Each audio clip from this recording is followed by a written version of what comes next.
సాధారణంగా శివుడు ఎక్కడ ఉంటాడు అని అడిగారు అనుకోండి, శ్మశానంలో ఉంటాడు అంటారు. శ్మశానంలో ఉంటాడు అన్న మాటని జాగ్రత్తగా అర్థం చేసుకోవాలి. నిజానికి ఆయనకి శ్మశానంలో ఉండవలసిన అగత్యమే లేదు. అనుశాసనిక పర్వంలో భారతంలో పార్వతీదేవి అడిగింది, శంకర బ్రహ్మాండమైన కైలాసం ఉంది, ఎందుకండి అక్కడ ఉంటారు మీరు శ్మశానంలో? అయ్యో 2 కారణాలకు ఉంటారు పార్వతి. నేను అక్కడ ఉండకపోతే పిశాచాలు మొదలైనటువంటి ఉగ్రభూతాలు ఇళ్లల్లోకి చొరబడిపోతాయి. చొరబడిపోయి దైవారాధన చెయ్యనివ్వవు, మనుష్యుల్ని బాధపడతాయి.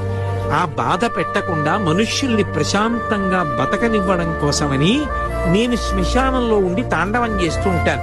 అవి నా తాండవం చూస్తూ అక్కడ కూర్చుంటాయి. అక్కడ కూర్చుంటే ఇక్కడ వీళ్ళు సుఖంగా ఉంటారు. అదే పనిగా ఆయన్ని పట్టుకుని శ్మశానవాసి అని తిట్టారనుకోండి, ఏదో ఒకనాడు ఆయనకి ఒళ్ళు మండి నేను వదిలేసి నీలా మేడలో ఉంటానని చెప్పి వచ్చేసాడంటే అవన్నీ వచ్చి మీద అడిపోతాయి.